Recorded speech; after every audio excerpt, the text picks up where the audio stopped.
Parfait. Merci Mathis. On va débuter ce cours de 2 heures sur l'addiction dans le cadre du service sanitaire. Donc, ce cours va avoir 3 parties. Une première sur les effets du tabac, ses effets sur la santé, que je vais vous traiter en une demi-heure. Ensuite, le docteur Matra, qui est tabacologue à l'hôpital intercommunal de Créteil, va vous parler du sevrage tabagique. Et puis également, j'essaie de déplacer ça, voilà. Et puis également du cannabis et des effets du cannabis sur la santé. Et enfin, le docteur Barrault, Camille Barrault, qui est alcoologue, vous parlera, elle, de l'alcool et des effets de l'alcool sur la santé et le sevrage de l'intoxication alcoolique. Voilà. Vous aurez ensuite des ateliers auxquels vous vous inscrivez actuellement, je crois, qui auront lieu au courant du mois de janvier pour pouvoir approfondir un petit peu ces notions et certaines thématiques particulières et vous permettre ensuite d'envisager les actions que vous pourrez mener l'année prochaine, je pense, dans le cadre du service sanitaire. Voilà, donc moi je vais vous parler du tabac, de l'intoxication tabagique chronique et de ses effets sur la santé. Donc vous savez tous que le tabac contient un grand nombre de substances potentiellement toxiques pour l'organisme. Ce qu'il faut retenir, c'est que ce qu'on appelle goudron, je ne sais pas bien dans tous les milliers de toxiques qui sont présents dans la cigarette, lesquels correspondent exactement au goudron et lesquels ne correspondent pas. Toujours est-il que c'est les goudrons qui sont, lors de leur combustion et donc de leur inhalation, qui vont être qui vont favoriser la survenue notamment de cancer.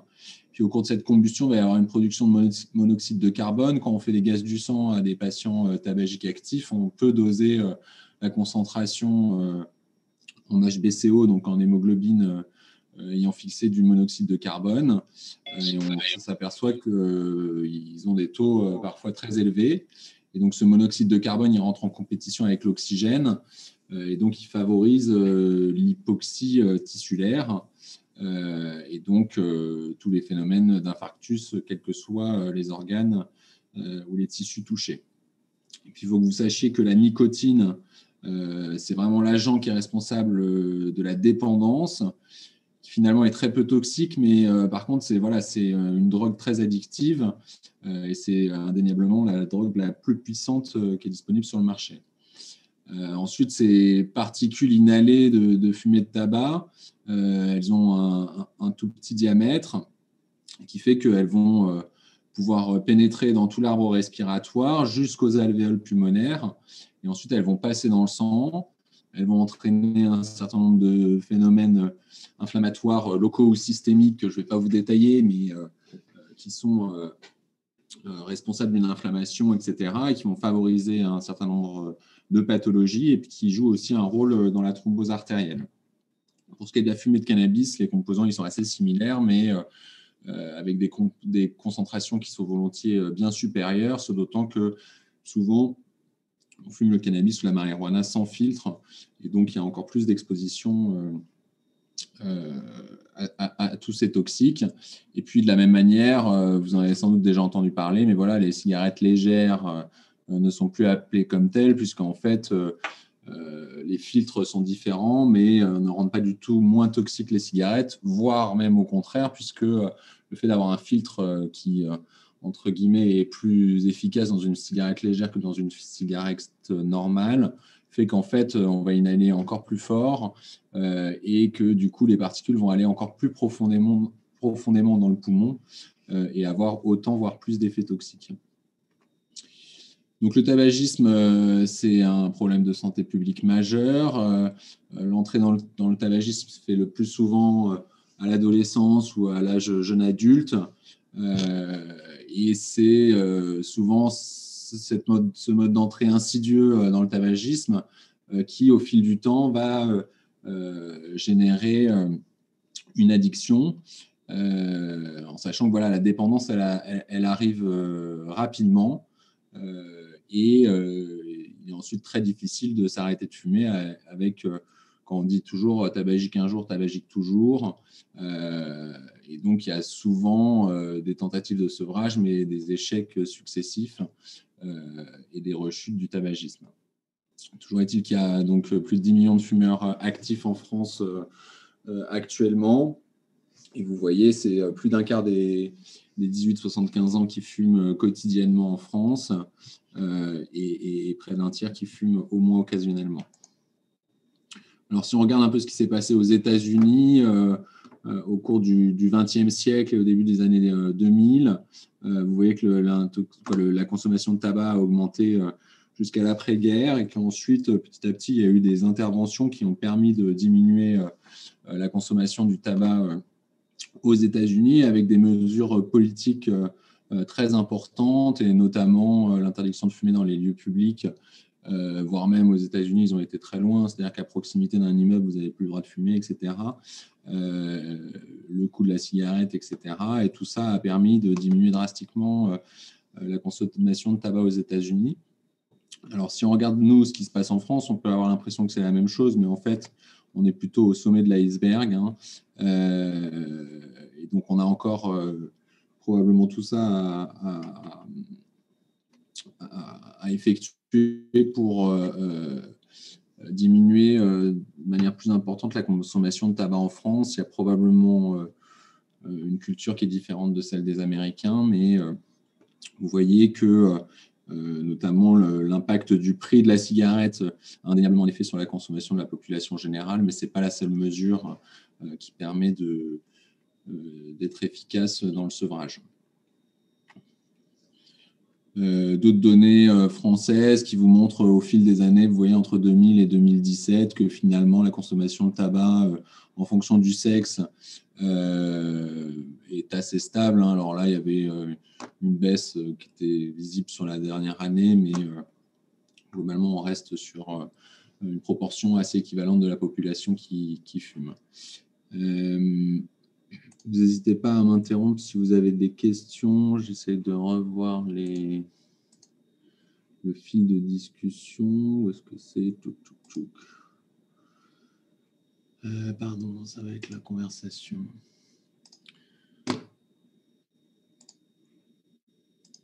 Ok. Et donc, vous voyez aussi en fonction des tranches d'âge, donc évidemment, il y a plus de sevrage au-delà de 45 ans, d'après les données françaises. Si on s'intéresse maintenant aux données des effets du tabac sur la mortalité et sur la survenue de pathologies chroniques, on a des papiers assez anciens. Vous voyez ici un papier paru dans le JAMA en 1958 qui vous rapportait donc les effets du tabac sur le taux de mortalité sur une étude de suivi de 48 mois, donc 4 ans, chez plus de 180 000 sujets masculins. Et donc, vous voyez que le nombre de morts en fonction des tranches d'âge était d'autant plus important que l'âge était élevé, que la consommation cumulée de tabac était importante entre une population de patients ayant fumé versus des non-fumeurs. Après, avec des données discutables sur l'effet de ne fumer que des cigares ou de la pipe. Mais ça, on ne va pas s'éterniser là-dessus. Il montrait déjà qu'il y a un effet dose entre le taux de mortalité et l'intoxication tabagique. Vous voyez, ceux qui fument le plus ont un risque d'autant plus élevé de mourir. Et donc, le tabac, c'est effectivement la première cause de mortalité évitable. Il y a un fumeur sur deux qui va mourir prématurément d'une maladie liée au tabac. En France, il y a plus de 75 000 décès par an qui sont liés au tabac, donc ça représente à peu près un décès sur 7. Parmi ces 78 000 décès, il y en avait au moins 5 000 qui étaient liés à un tabagisme passif. Et donc, vous voyez les principales causes de mortalité, les cancers en premier lieu, et notamment le cancer du poumon, puis viennent ensuite les maladies cardiovasculaires, les maladies respiratoires. Maintenant, on a des données un petit peu plus récentes. Ici, paru dans le New England Journal of Medicine. sur l'effet du tabac et le bénéfice du sevrage aux États-Unis. Et donc là, c'est encore une très grosse étude avec près de 200 000 personnes inclus, âgées d'au moins 25 ans, qui avaient été interviewées à 7 ans d'intervalle. Et ils avaient donc comparé les causes de décès survenues quelques années après, et pour essayer de calculer en fait les risques de décès entre les fumeurs et les non-fumeurs. Et tout ça a été ajusté sur l'âge, le niveau socio-éducatif, l'indice de masse corporelle et la consommation d'alcool. Donc vous voyez ici la proportion de la population qui n'a jamais fumé, anciennement fumeur ou fumeur actif. Donc les fumeurs actifs diminuent avec l'âge qui avance. Pas tellement de différence entre les hommes et les femmes, si ce n'est que les fumeurs actifs, vous voyez, un petit peu moins de femmes, mais la tendance est plutôt à ce que la proportion de fumeurs chez les hommes et chez les femmes devienne la même. Autant avant, les femmes, c'était mal vu de fumer, tout ça, mais ce n'est plus le cas dans notre société actuelle. Et donc, si on regarde les causes de mortalité, donc là, si on prend toutes causes confondues, vous voyez que les femmes fumeuses ont un risque, c'est un hazard ratio, on va dire globalement un risque multiplié par 3 de décédés. Et c'est assez proche chez les hommes. Si on regarde plus spécifiquement les causes principales, vous voyez le cancer du poumon, le risque il est augmenté entre 15 et 18, et tous les cancers voient leur risque augmenter d'un facteur 3 à 4, ce qui est à peu près similaire pour les maladies cardiovasculaires. Et pour les maladies respiratoires, le tabac augmente le risque de mortalité par maladie respiratoire d'un facteur 9, avec des équivalences relatives entre les hommes et les femmes. Donc, le taux de décès, toutes causes confondues, est multiplié par 3 chez les fumeurs actifs. La probabilité de survivre de l'âge de 25 ans jusqu'à 79 ans va être 2 fois plus importante chez les non-fumeurs que chez les fumeurs actifs. L'espérance de vie est diminuée de plus de 10 ans chez les fumeurs actifs par rapport aux non-fumeurs. Donc ça, c'est visualisé par ce type de graphique. Je ne vais pas m'éterniser dessus. Ensuite, dans ce même article, il regardait le bénéfice de l'arrêt du tabac en fonction de l'âge sur l'espérance de vie des malades. Et si on résume ça comme il l'avait fait, finalement, ils nous disent que l'arrêt du tabagisme est efficace, que parmi ceux qui ont commencé à fumer tôt à l'âge adulte, ceux qui s'arrêteront de fumer à 30, 40 ou 50 ans vont gagner respectivement 10, 9 ou 6 ans d'espérance de vie. Ils ne vont pas vraiment la gagner, ils vont en tout cas se rapprocher de l'espérance de vie d'une personne qui n'aurait jamais fumé. Et puis, je vous ai dit tout à l'heure qu'il y avait une perte à peu près de 10 ans d'espérance de vie chez les fumeurs qui ont commencé tôt par rapport à des non-fumeurs quand on regarde leur espérance de vie à 79 ans.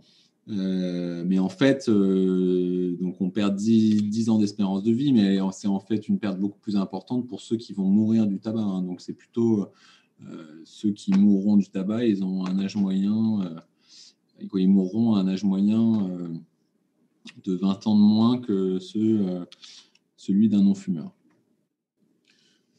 Ok, donc on a vu un peu l'effet global sur la mortalité avec des chiffres. Si on résume ici sur cette diapositive, vous voyez que le tabac, ça va être responsable d'un certain nombre de cancers. Donc assez logiquement, toutes les voies aériennes, qu'elles soient supérieures ou inférieures. Et puis également des organes qui vont être éventuellement impliqués dans la filtration ou l'excrétion des particules toxiques, notamment le système urinaire, les voies excrétrices urinaires, la vessie, mais d'autres cancers ont également un surrisque associé au tabac. Puis il y a un certain nombre de maladies chroniques qui vont être soit liées à la toxicité cardiovasculaire du tabac, et notamment tout ce qui est AVC, cardiopathie ischémique, infarctus, etc. Également l'atteinte vasculaire périphérique avec de l'artériosclérose, des d'ischémie de membres, de l'artérite oblitérante des membres inférieurs, etc. Et puis, il va y avoir aussi des conséquences un peu plus générales, que ce soit de l'ostéoporose avec un risque de fracture accentué, une atteinte, notamment une hypofertilité chez la femme, de l'impuissance chez l'homme qui est souvent médiée par de l'artériosclérose, et puis un certain nombre de pathologies pulmonaires chroniques, évidemment, BPCO, emphysème, qui sont directement liés aux effets du tabac sur l'arbre respiratoire et sur les alvéoles, puis également des décompensations de pathologies respiratoires chroniques telles que l'asthme. Donc, pour ce qui est du risque du cancer bronchique, il y a un cancer sur 4 qui va être lié, les cancers en général, un cancer sur 4 va être lié au tabac, mais finalement, si on regarde pour le cancer du poumon, 9 cancers du poumon sur 10 seront liés au tabac.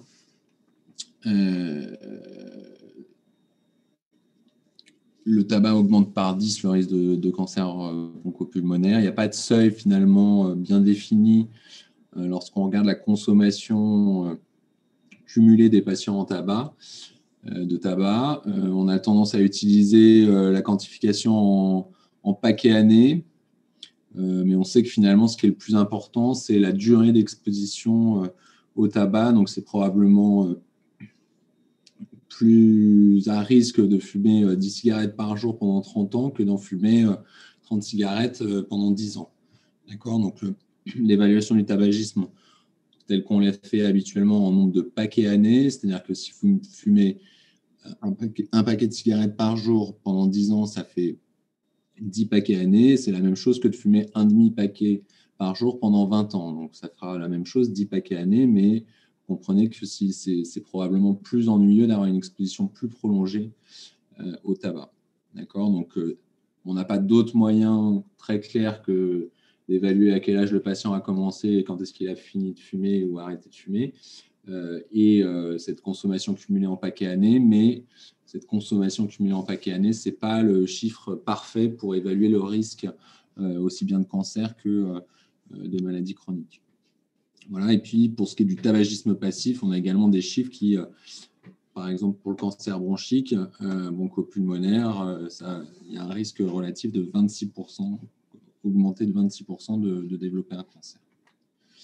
Donc, je vous ai dit tout à l'heure qu'il y avait d'autres cancers liés au tabac, avec ici des chiffres dans un autre papier également paru dans le New England. On va passer rapidement et vous avez donc l'évaluation des risques en fonction des différents cancers. D'accord, on a parlé des maladies cardiovasculaires, donc je vous ai parlé des cardiopathies ischémiques, AOMI, ça favorise aussi l'hypertension artérielle, les accidents vasculaires cérébraux, donc ça augmente par 20 le risque de développer une maladie cardiovasculaire.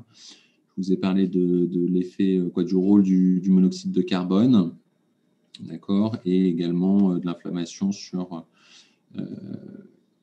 et des substances toxiques sur le risque de thrombose artérielle. Et donc, ce risque qui se retrouve également chez les patients exposés à un tabagisme passif. Donc là, c'est pareil, c'est les chiffres pour les maladies cardiovasculaires. Vous aurez sans aucun doute le diaporama, donc vous pourrez regarder tout ça en détail. Il y a aussi un risque accru de développer des infections respiratoires chez les patients fumeurs, que ce soit des pneumonies, des grippes, des tuberculoses, et puis le risque de BPCO. Et finalement, un risque également accru d'un facteur 2 à peu près de pathologie respiratoire, quelle qu'elle soit. Donc, le tabac et les affections respiratoires, ça va induire quoi? Ça va induire le plus souvent, mais non systématiquement, des symptômes de bronchite chronique. Donc, la bronchite chronique, c'est quoi? C'est je touche, je crache pendant au moins 3 mois par an, pendant au moins 2 ans. D'accord?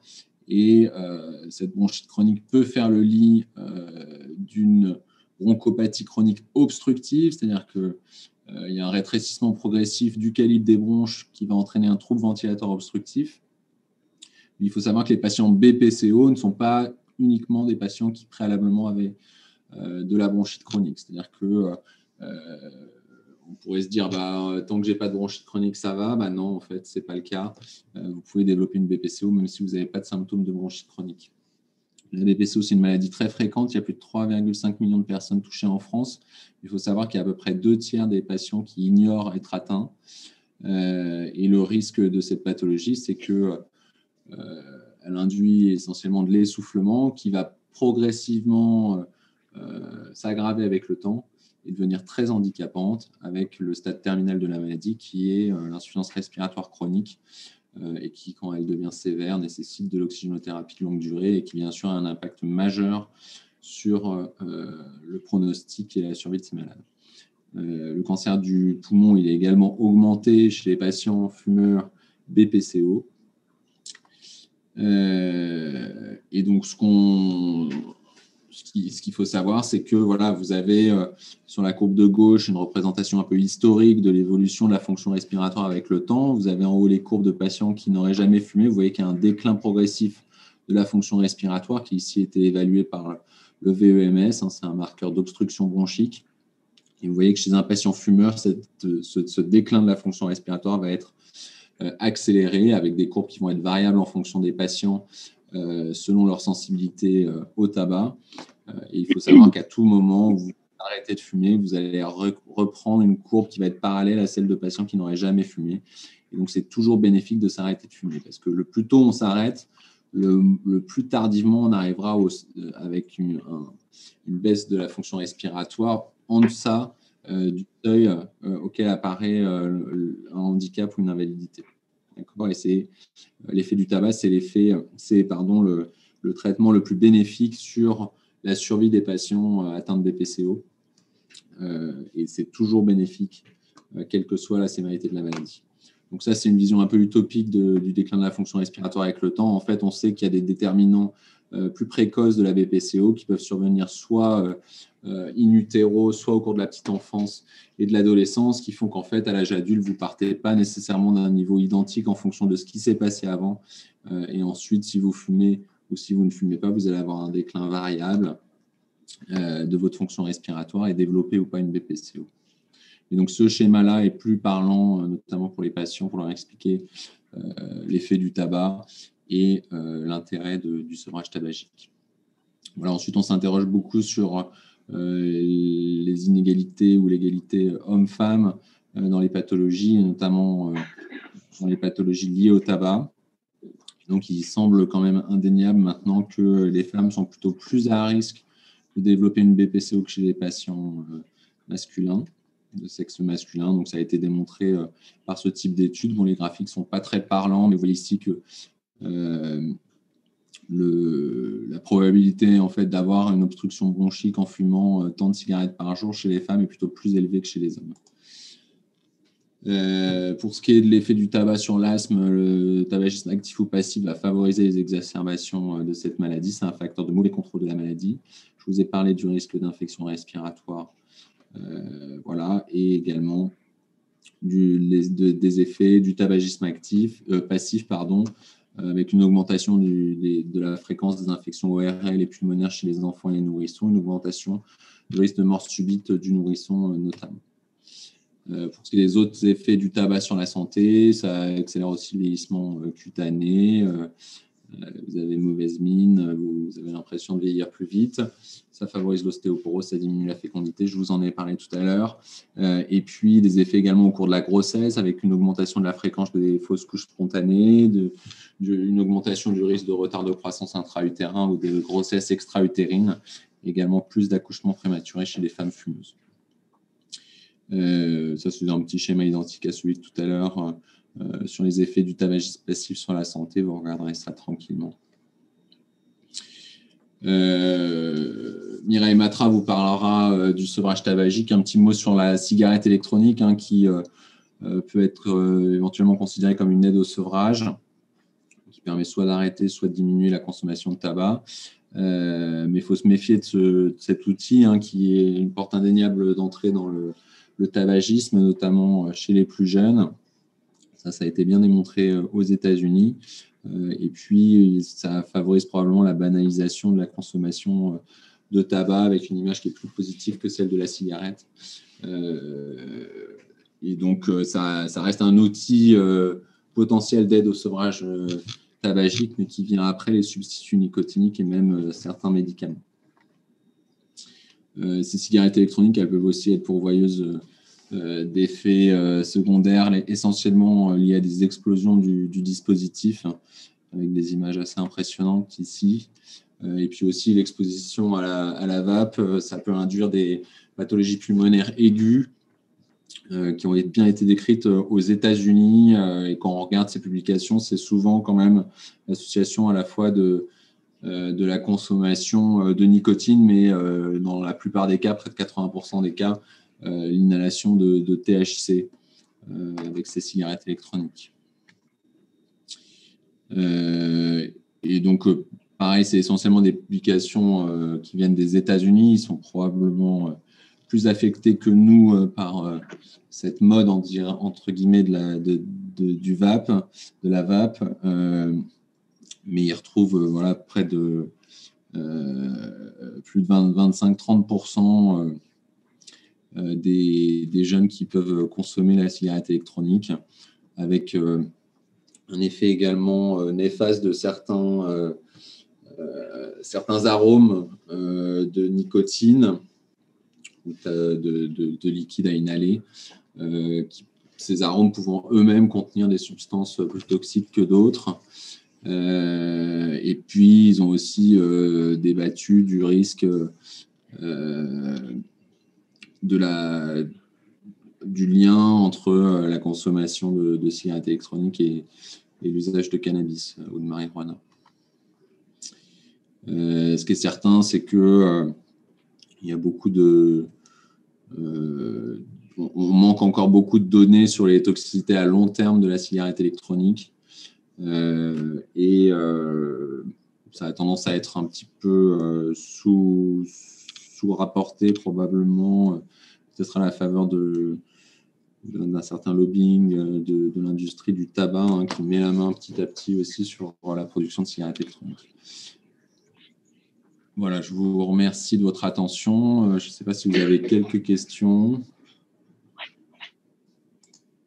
J'ai été un peu vite, mais c'était pour respecter tant que possible mon temps de parole.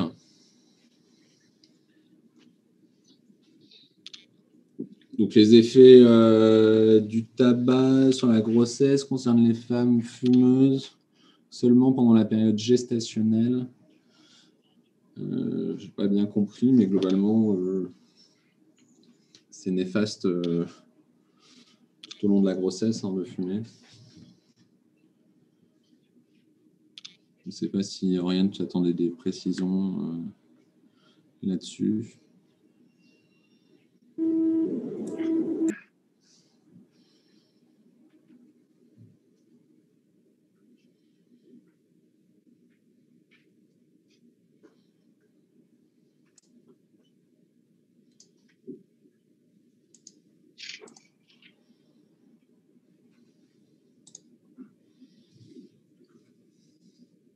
Vous n'avez pas d'autres questions ?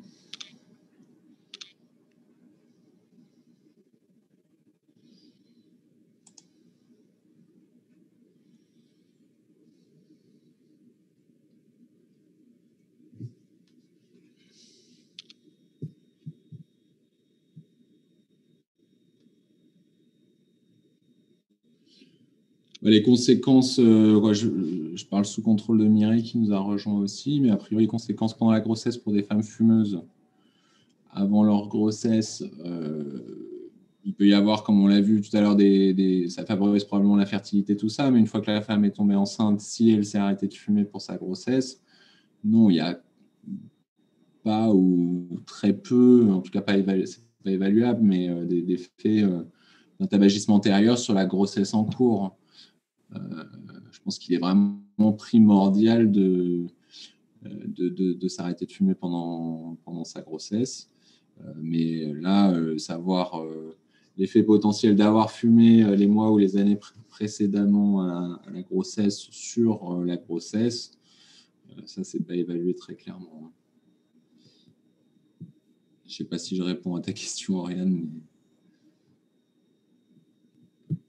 Voilà, mais ce qu'on sait, c'est que l'exposition in utero au tabac et probablement à d'autres choses aussi, hein, mais ça favorise potentiellement le développement de maladies respiratoires chroniques chez l'enfant et surtout à l'âge adulte. On est en train d'appréhender de plus en plus ce type de conséquences que peuvent avoir des expositions à des toxiques, dont le tabac pendant la grossesse, sur la survenue de maladies beaucoup plus tardivement dans l'histoire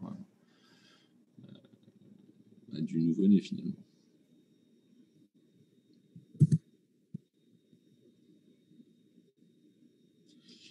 Donc, si vous n'avez plus d'autres questions, je vous propose de passer la parole à Mireille Matra, que je salue,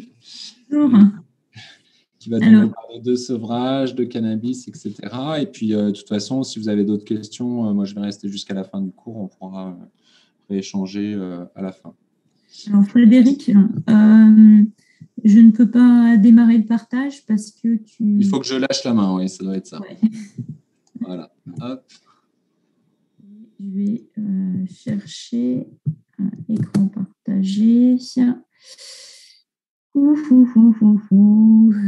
partage l'écran. Voilà. Vous voyez mon diaporama? Vous le voyez? Oui. D'accord, super. Donc, je vais peut-être couper. Alors, je voulais arrêter ma vidéo pour que la transmission se fasse au mieux. Donc, face à la situation que vous a décrit Frédéric Schlemmer, on peut se dire qu'il est important d'aider les gens à arrêter de fumer et sinon à réduire sa consommation de tabac. Si c'est pas comme ça pour… oui. On récupère. Voilà. Si vous n'y connaissez rien, en fait, au minimum, vous appliquez le conseil minimal. Qu'est-ce que c'est? C'est poser la question au patient, est-ce que vous fumez? Donc, il vous répond oui, c'est facile, c'est résolu. Il vous répond oui, eh bien, vous trouvez une raison pour l'inciter à arrêter de fumer. Ouais, vous devez arrêter de fumer. Écoutez, vous êtes hospitalisé pour un problème d'asthme ou pour une autre pathologie. C'est important d'arrêter de fumer et il est possible de vous aider sans percevoir l'état de manque. Et vous l'orientez vers une consultation d'aide à l'arrêt du tabac. Et du coup, vous avez abordé la problématique du tabac. Quand vous êtes à l'hôpital, vous pouvez dire profitez de la durée d'hospitalisation. Cela ne va pas durer longtemps et vous pouvez voir sur une courte durée ce que ça fait. Et puis, si vous êtes un jour en cabinet, eh bien, vous pouvez donner une plaquette d'information. En consultation de tabacologie, on va évaluer la motivation de la personne à arrêter de fumer et travailler cette motivation pour faire pencher la balance qui existe chez un individu qui, certes, a bien envie d'arrêter de fumer, mais il aimerait bien aussi continuer 1 ou 2 cigarettes. Donc, on va travailler la motivation dans le sens de oui, je souhaite arrêter de fumer. Pour aider l'individu à arrêter de fumer, on va évaluer son degré de dépendance au tabac et vous avez un test clinique qui s'appelle le Fagerström où si vous devez vous souvenir d'une seule question de ce test, c'est au bout de combien de temps après votre réveil vous fumez votre première cigarette. Si la première cigarette arrive très rapidement, ça veut dire que la personne a besoin de rétablir son taux de nicotine très rapidement dans son organisme pour se sentir bien et donc ça veut dire qu'elle est très dépendante. Il y a un autre moyen pour évaluer le degré de dépendance, c'est également le taux de CO qu'on peut obtenir avec le CO-analyseur. Alors, en période de pandémie Covid, c'est un peu compliqué parce qu'on se pose toujours beaucoup de questions pour déterminer si on ne va pas transmettre la Covid aux patients. Donc, c'est vrai qu'on a du mal à reprendre cet outil.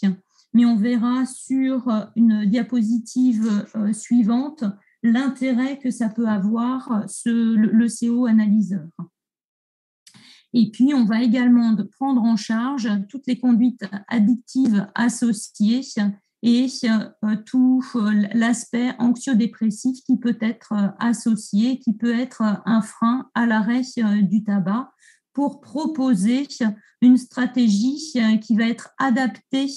On va faire du sur-mesure pour l'individu. Et on va le suivre parfois longtemps pour l'aider dans sa démarche.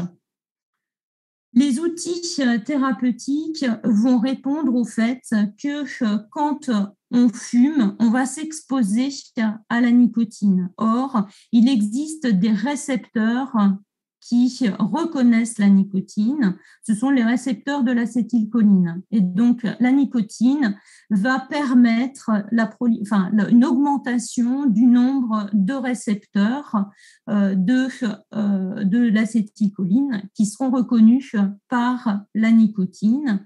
Et en particulier, vous avez des zones qui sont préférentiellement stimulées au niveau du cerveau. Ce sont les zones de récompense où, en quelques secondes, parce que la nicotine arrive par voie inhalée, le cerveau va être immédiatement satisfait, ses récepteurs vont être comblés et donc le cerveau ne va avoir qu'une seule idée, c'est de continuer à être approvisionné ainsi. Et donc, il va y avoir un grand nombre de récepteurs et quand ces récepteurs ne sont pas comblés par la nicotine en cas d'arrêt brutal de la nicotine, la personne ne se sent pas bien et dans une situation d'état de manque. Et donc, dans le cadre de la prise en charge du sevrage, il va falloir apporter les substituts nicotiniques. L'apport des substituts nicotiniques constitue la première stratégie qui est proposée par la Haute Autorité de santé. Et on va adapter la quantité de substituts nicotiniques à l'individu. En effet, les marchands de cigarettes considèrent que le fumeur doit inhaler 35 millilitres en 2 secondes, ça doit rester dans les poumons pendant 2 secondes, et qu'on porte à sa bouche la cigarette toutes les minutes. C'est comme ça qu'ils évaluent le taux de goudron, le taux de nicotine et le taux de CO sur les paquets de cigarettes. Et vous avez des scientifiques qui ont évalué pour 3 cigarettes de marques différentes, avec les conditions de l'industrie du tabac, le taux de goudron, le taux de nicotine et le taux de CO. On voit que globalement, c'est identique. Seulement, il ne faut pas se leurrer, porter à sa bouche la cigarette toutes les minutes, c'est super long. Et donc, ils ont refait en utilisant d'autres paramètres, en augmentant un petit peu la quantité inhalée, ça restait 0,4 secondes dans la machine et c'était renouvelé toutes les 44 secondes. Et donc, dans ces conditions-là, eh bien, on observe que ça va varier du simple à quasiment 30 fois plus. Donc, cela veut dire que à consommation égale, parce qu'on continue à évaluer qu'une seule cigarette, eh bien, en fonction de la façon dont on va tirer sur sa cigarette, eh bien, on peut s'exposer de façon plus importante à la cigarette.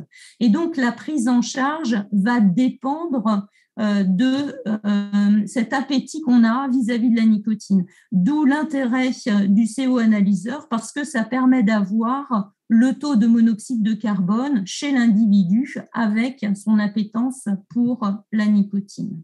Donc, on a plusieurs traitements possibles. Donc, en premier lieu, les substituts nicotiniques, les dispositifs transdermiques, le patch, permettent un délivrement continu de la nicotine pour gérer des situations de manque.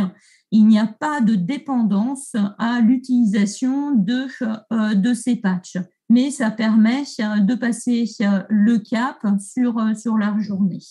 Quand on a des envies ponctuelles, donc il faut avoir toute une stratégie avant de recourir à ces substituts nicotiniques ponctuels, mais on les utilise en association avec les patchs face à des envies plus importantes qui surviennent vis-à-vis de la cigarette. On peut utiliser des gommes, des comprimés, l'inhaleur ou le spray buccal. Sachez que les gommes, ce ne sont pas des chewing-gums, il ne faut pas les mâcher comme des chewing-gums. Si on les mâche comme des chewing-gums, il va y avoir une libération trop importante de nicotine avec des douleurs au niveau de la gorge et au niveau de l'estomac. Donc, il y a une stratégie d'utilisation de ces gommes. Mais l'ensemble de ces substituts ponctuels permettent de gérer une envie ponctuelle. Après, on va adapter la posologie en fonction des signes cliniques qu'éprouve le patient. Donc, si on est en sous-dosage, eh bien, on va augmenter la quantité de patch. Si on est en surdosage, on a l'impression d'avoir trop fumé alors qu'on n'a pas du tout fumé, ou bien on a la nausée, la bouche pâteuse, ça voudra dire que la quantité de patch est trop importante et donc on va diminuer la quantité de patch. À côté des substituts nicotiniques, la Haute Autorité de Santé dit on peut utiliser la varénicline, qui est le Champix. Donc, ce sont des comprimés à prendre à dose progressive et on demande à la personne d'arrêter de fumer autour d'une dizaine de jours après le début et de voir comment ça se passe. Si l'arrêt est confirmé, il n'y a pas de souci, on continue avec le Champix. Si là, il y a une envie plus importante de fumer, on va associer les substituts nicotiniques avec le Champix. L'important, c'est que la personne arrête de fumer pendant qu'elle est sous Champix. Parce que si elle maintient une consommation de tabac tout au long de la prise de Champix, eh bien à la fin, quand ça va s'arrêter, elle sera toujours fumeuse. Également,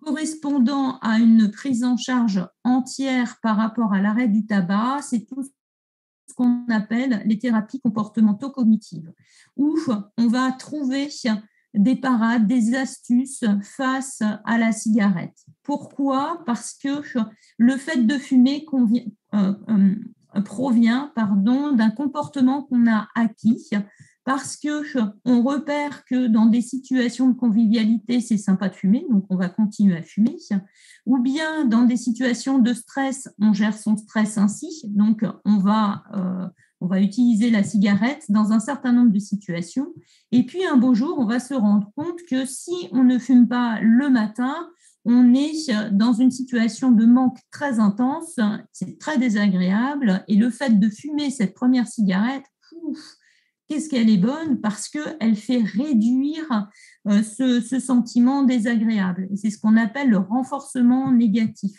De sorte qu'on va agir sur ce renforcement négatif avec les substituts nicotiniques et puis sur les sensations positives, on va développer des stratégies pour passer outre.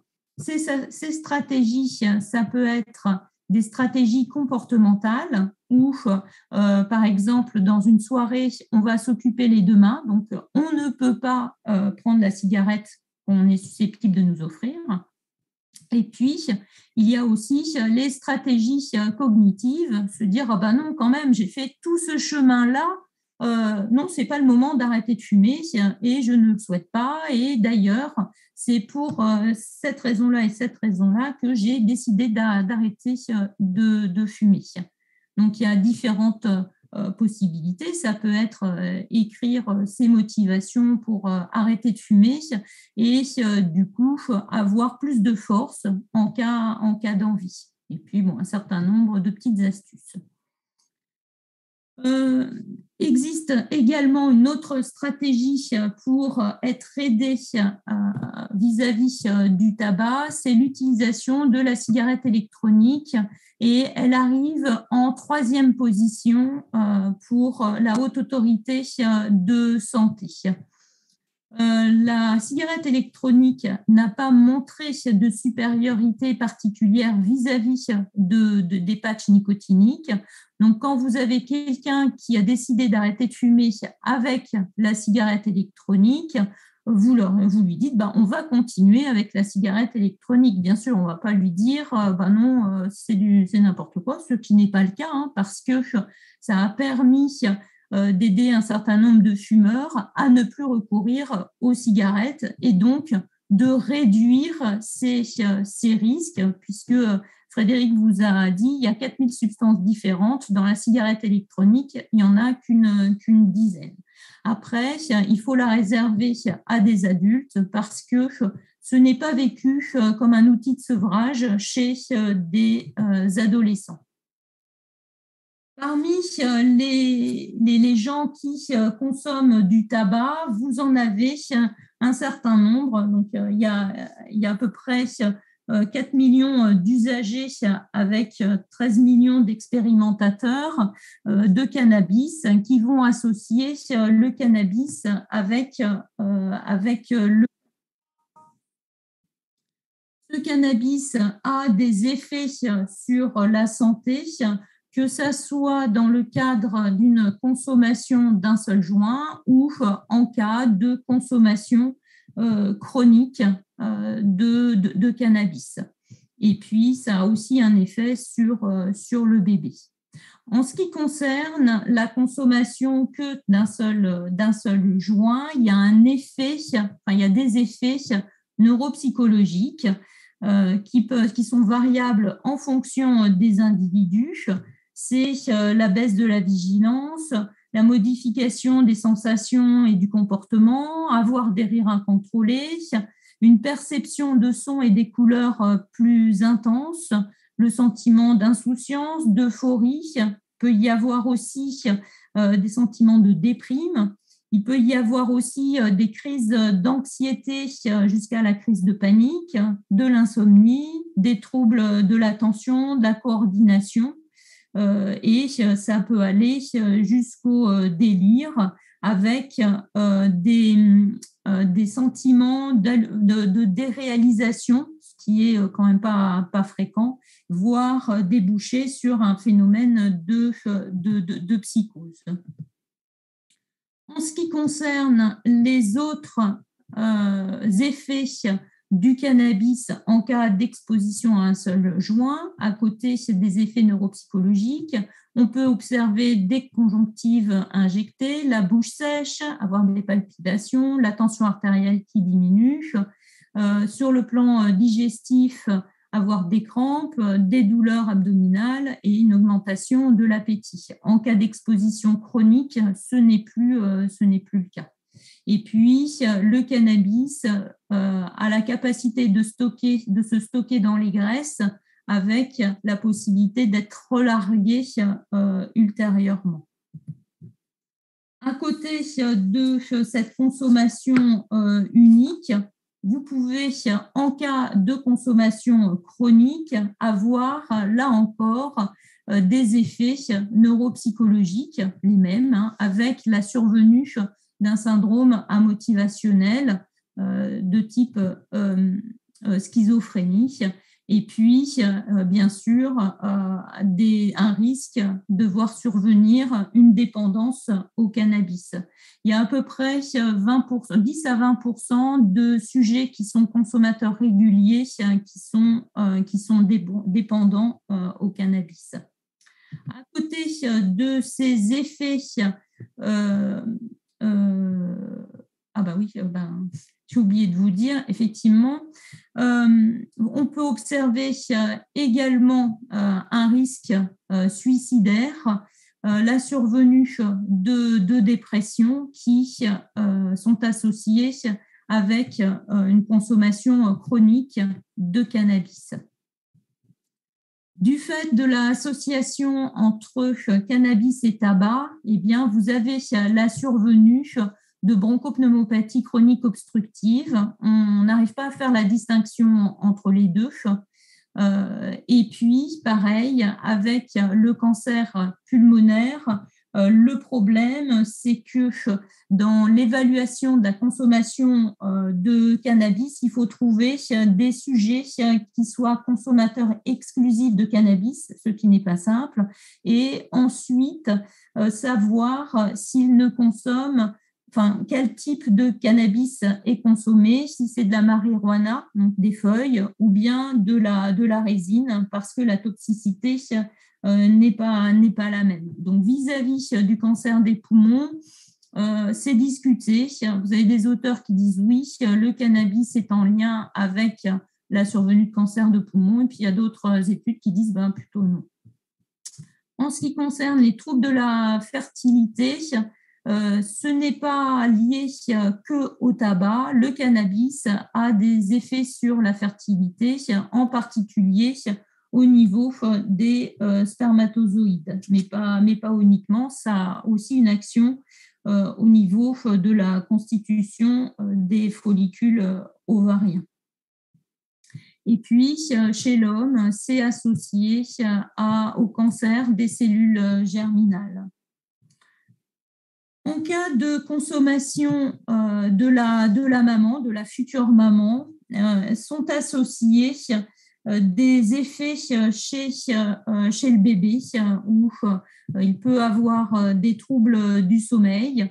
Quand entre 0 et 3 ans, il peut, alors c'est pas systématique, bien sûr, des troubles de la mémoire immédiate, des troubles du raisonnement, de l'abstraction. Chez les enfants de plus de 6 ans, quand la maman a consommé du cannabis, eh bien, ce sont des enfants qui sont plutôt hyperactifs ou impulsifs. Et on s'est rendu compte également qu'il y avait plus de cas de psychose infantile chez les mères qui avaient consommé du cannabis au cours de leur grossesse. Et le cannabis a des effets possibles sur le système nerveux central, l'appareil digestif et le système cardiovasculaire. Voilà. Je vous remercie de votre attention et si vous avez des questions.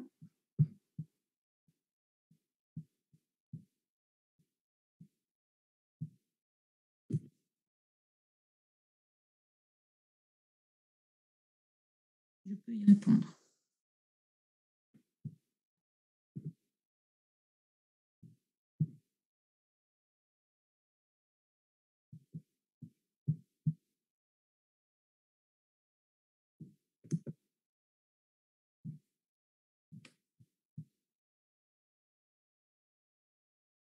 La nicotine.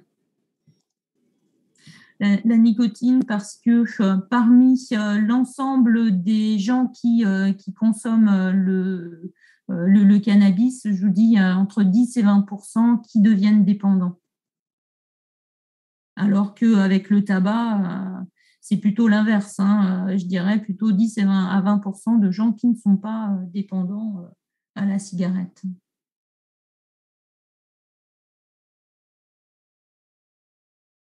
Et la prise en charge thérapeutique du cannabis, elle passe par la prise en charge de l'arrêt du tabac et on va prescrire en fonction, enfin s'il y a des troubles du sommeil, de l'atarax.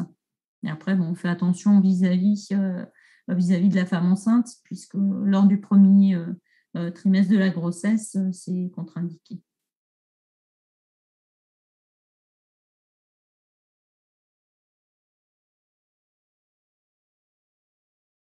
Pourquoi le cannabis n'est pas légalisé? Eh bien, c'est une décision politique.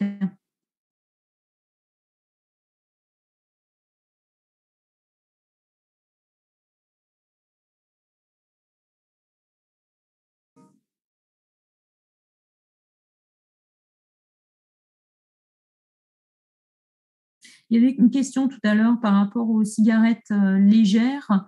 Il y a quelqu'un qui demandait légères point d'interrogation. En fait, c'est par rapport au taux de nicotine. Et parce que ça a été un argument de vente pour justement commercialiser les cigarettes légères. Le taux de nicotine était moins important. Or, il a été montré qu'en fonction du besoin qu'on a en nicotine, on va tirer plus sur sa cigarette. Et donc, en fait, c'est uniquement à visée commerciale qu'elles sont légères, puisqu'on on va fumer la quantité de nicotine.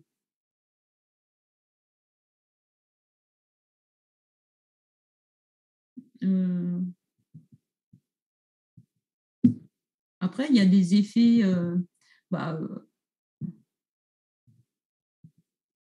À part les effets neuro, il n'y a pas plus d'effets négatifs. Il y a quand même tout le pan du. Enfin, moi, si vous. Enfin, je ne sais pas, c'est une fille. Donc, effectivement, le cancer des testicules, c'est pas pour vous, mais c'est quand même pour les hommes. Et puis, par rapport à la difficulté à procréer, c'est un problème. Donc, c'est important d'arrêter de fumer et c'est important d'arrêter la consommation de cannabis parce que les gens qui sont consommateurs de cannabis vous disent bah non, je ne fume pas parce qu'ils ne fument pas de cigarettes exclusivement sans rien, quoi. Et quand on leur dit mais comment vous consommez le cannabis, bah oui, avec la cigarette. Donc, non, il y a des effets négatifs. Puis les effets neuropsychiques du cannabis sont quand même oui, c'est pas cool. Très importants. Donc, c'est vrai que c'est considéré quand même plus comme une drogue que la cigarette. Même si sur le côté addictif, on est bien d'accord que la cigarette, c'est ce qu'il y a de pire, probablement, parce que c'est vraiment très difficile de s'en sortir souvent. Alors, par rapport au CBD, je ne sais pas ce qui est. Après, il y a peut-être des essais qui sont en cours en utilisant effectivement le CBD chez les consommateurs de cannabis, mais ça, je peux pas vous le dire. Par rapport à la dépendance du CBD, je n'ai pas vu d'article qui disait que c'était associé puisque c'est un outil thérapeutique par rapport à des situations particulières comme la douleur. Par contre, chez la femme enceinte, c'est contre-indiqué. Et oui, THC, cofacteur carcinogène. Oui, tout à fait. Et après, par rapport à la dépendance, vous avez aussi, je vous rappelle le DSM-5 par rapport à la dépendance, où un des critères, c'est j'ai des soucis avec d'autres personnes parce que je me bats avec eux. C'est pas avec la cigarette, mais ça peut être avec le cannabis. Tout à fait.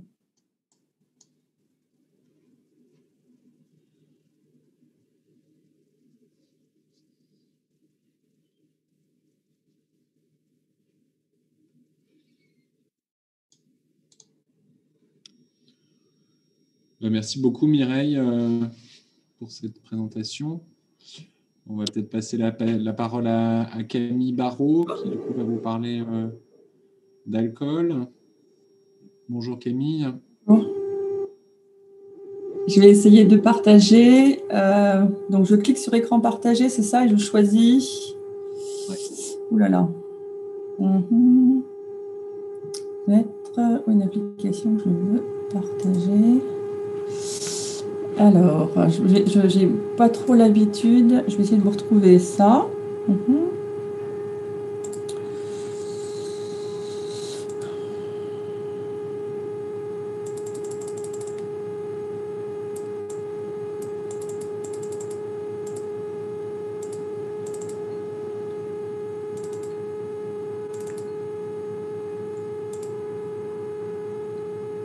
Est-ce que ça marche ou pas, mon partage d'écran? Pas encore? Si, ça marche, Ça marche. Camille. Ok, est-ce que j'ai pas vraiment de retour, à vrai dire, sur le... J'avais le son coupé. Sur la visualisation, peut-être que j'ai pas choisi le bon affichage. Alors, je mets le diaporama, si j'y arrive. C'est pas dit. Ah non, mais c'est pas ça. Excusez-moi. Ça ne va pas du tout. Ça ne va pas du tout. Alcool et santé, c'est celui-ci. Pardon. Voilà. Par contre, on a un bruit de fond, je sais pas. Ah, si... un bruit de fond. Ouais. C'est mon micro qui... Il n'y a rien qui est allumé. Ni téléphone, ni... Le bruit de la route, peut-être. Non. Là, vous avez toujours un bruit de fond ou pas? Oui, c'est un petit bruit sourd, très continu, mais pas avec, sinon, hein, c'est pas grave. Ah, je suis désolée, ouais. Normalement, j'ai pas de... Je vais rebondir. Voilà. Et je vois directement mon diaporama, hein, c'est ça? On le voit, oui. Ok. Est-ce que vous m'entendez bien malgré tout? Oui. D'accord. Allez, c'est parti. Donc, bonjour. Je suis Camille Barraud. Je suis hépato-gastro-entérologue de formation et addictologue, alors plus orientée sur l'alcool, bien entendu, de par ma formation. Je travaille au CHIC, dans l'équipe de liaison et de soins, avec Mireille. Et je vais vous parler plutôt des problématiques d'alcool aujourd'hui et des effets de l'alcool sur la santé. Alors, l'alcool est un problème de santé publique avec une mortalité attribuable de 7%, ce qui fait 40 000 décès par an. C'est la première cause de maladie hépatique et vous pouvez constater sur ce dessin, ce schéma, qu'en fait, finalement, seulement un tiers de la population consomme 90% de l'alcool vendu en France. La plupart des gens sont des consommateurs modérés et ne consomment que 10% de la consommation de l'alcool vendu. Finalement, ce sont les consommateurs excessifs et les alcoolodépendants qui vont consommer 90% de l'alcool vendu. Alors, le problème de l'alcool, c'est la morbimortalité, ça veut dire les problèmes de santé, morbidité, et la mortalité des décès dus à la consommation excessive d'alcool, de façon directe ou indirecte. C'est la deuxième cause de décès prématuré, avant 65 ans, après le tabac. C'est la troisième cause de mortalité évitable. Alors, en France, en Europe de l'Ouest, c'est plutôt la troisième cause, après l'hypertension, le tabac et le surpoids. Aux États-Unis, c'est la quatrième cause, qu'ils ont un vrai problème de surpoids qu'on a pour le moment pas encore en Europe de l'Ouest et en France, enfin, qui passe après l'alcool. C'est 17% des décès des hommes de 35 à 65 ans, donc c'est une cause majeure de mortalité dans cette population. Et il faut savoir également que 50% des problèmes de santé et des décès apparaissent chez des personnes qui ne sont pas dépendantes de l'alcool, c'est-à-dire qui ont une consommation excessive mais sans dépendance. Enfin, l'alcoolodépendance diminue l'espérance de vie de 20 ans, ce qui est vraiment énorme. Alors, la mortalité en elle-même, 40 000 décès par an, 30 000 hommes, 11 000 femmes, au dernier résultat dont on dispose, c'est des décès par cancer essentiellement, cancer du foie, cancer ORL et cancer de l'œsophage, dans 40% des cas, des maladies cardiovasculaires une fois sur 4, et puis des cirrhoses, des accidents et des suicides et des maladies neurologiques essentiellement.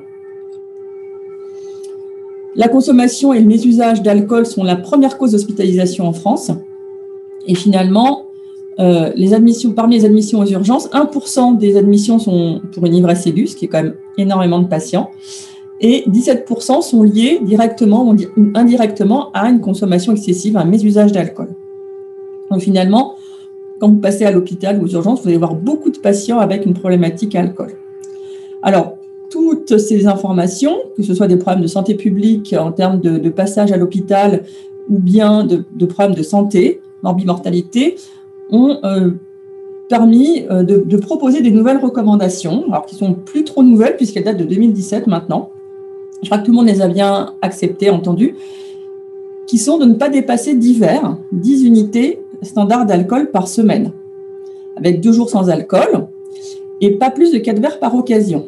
Alors, je vous rappelle qu'un verre d'alcool, ce qu'on appelle un verre, c'est une unité standard, c'est un verre qui contient 10 grammes d'alcool et c'est ce que vous consommez quand vous allez dans un café ou dans un restaurant. Et ce n'est pas forcément la consommation d'alcool que vous avez quand vous êtes chez vous et que vous faites un verre maison, ou bien quand vous buvez une canette de bière de 50 centilitres, a fortiori si elle est à 8 ou à 11 degrés.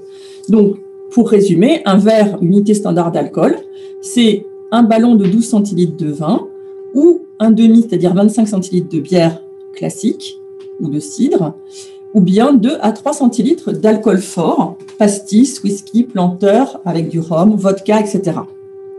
Et pour préciser les choses très rapidement, la seule consommation d'alcool sans danger, c'est une consommation nulle. Il n'y a pas de doute à ce sujet. Alors, comment va-t-on repérer un mésusage d'alcool? Alors, pour repérer un mésusage d'alcool, il est assez facile d'utiliser un mini-questionnaire, les 3 premières questions d'un questionnaire qui s'appelle le questionnaire Audit. Vous pouvez donc soit donner aux patients sous format papier, soit leur poser la question quand vous les voyez, et qui va à la fois intégrer la fréquence de consommation d'alcool, avec un nombre de points plus important en fonction de la fréquence, le nombre de verres, et là on parle de verres standards, quand on boit de l'alcool, et le nombre de fois où on a ce qu'on appelle une API, c'est-à-dire une alcoolisation ponctuelle importante, c'est ce qu'on peut appeler également, si vous voulez, le binge drinking, c'est le nombre de fois où on boit plus de 6 verres, parce que là, il y a des risques immédiats. Alors, quand il y a un score supérieur à 3 chez la femme et 4 chez l'homme, il y a un probable mésusage de l'alcool et ça demande des explorations supplémentaires, soit en faisant passer l'audit complet, soit en interrogeant le patient. Mais ça, c'est un questionnaire qui est très facile à faire passer par n'importe quelle personne, médecin, personnel paramédical, n'importe quelle personne qui s'occupe d'un patient. Alors, l'évaluation de la consommation d'alcool et du mésusage d'alcool, c'est simple et c'est compliqué. Alors, parce qu'en fait, il y a plusieurs façons de le systématiser, de l'imaginer. Il y a en fait la façon pour la santé et la façon pour le problème d'addiction. Alors, si on parle de la santé, l'OMS avait, il y a maintenant un certain temps, fait une proposition de seuil de consommation au-delà desquels on a un risque faible, moyen, haut ou très haut pour la santé en général, en fonction de la consommation d'alcool par jour. Et c'était différent pour les femmes et pour les hommes parce qu'il y a une sensibilité plus importante des femmes à l'alcool pour un poids identique, un IMC identique. Et donc, vous voyez qu'on s'est tous souvent basé sur la consommation à faible risque, en deçà donc, de 40 grammes, c'est-à-dire 4 verres par jour pour un homme et 2 verres pour une femme. C'était les anciennes recommandations. Et au-delà, on est dans des consommations à risque. Alors, quel est le lien avec la systématisation addictologique? Alors, en addictologie, c'est un continuum, en fait, c'est pas vraiment des marches d'escalier, c'est un continuum qui va d'une non-consommation à un usage simple, c'est-à-dire, en fait, la consommation de tout un chacun en France quand on boit un verre de temps en temps. Un usage à risque, c'est une consommation, alors pour le coup, qui va être vous mettre en risque d'avoir un problème de santé, c'est-à-dire quand vous avez une consommation, par exemple, de plus de 40 grammes ou de plus de 20 grammes pour une femme, mais qu'il n'y a pas encore de problème lié à cette consommation, c'est-à-dire que votre consommation est excessive, mais il ne s'est rien passé, mais vous prenez un risque pour votre santé. L'usage nocif, qui est une consommation qui s'associe déjà à des problématiques de santé psychologique ou sociale, par exemple parce que vous avez perdu votre permis, parce que vous aviez une alcoolémie positive au volant et que vous perdez votre travail parce que vous êtes chauffeur ou livreur. Donc là, on est déjà dans, par exemple, une complication sociale importante, ou bien parce que vous êtes à l'hôpital avec une cirrhose, par exemple, mais vous n'êtes pas forcément encore dépendant. Et puis la dépendance, c'est vraiment le maximum, on va en parler après, c'est un trouble lié à l'usage comme l'usage nocif. Donc, du côté somatique, il y avait le tableau de l'OMS, et du côté français, on a dit qu'en 2017, il fallait qu'on essaye de trouver un seuil d'alcool, de consommation d'alcool, en deçà duquel on avait un très faible risque. Vous voyez, pas opposition, mais pour aller justement au contraire dans très faible ou moyen risque. Et donc, les experts français se sont penchés sur la question en 2017 et ont proposé une consommation maximale de 100 grammes par semaine, qui serait à très faible risque. Donc, je reviens sur le plus précisément en addictologie. Un usage simple, je vous ai expliqué que c'était une consommation qui ne posait pas de problème et qui était occasionnelle. Un usage à risque, c'est un mésusage, c'est une consommation d'alcool excessive mais non compliquée.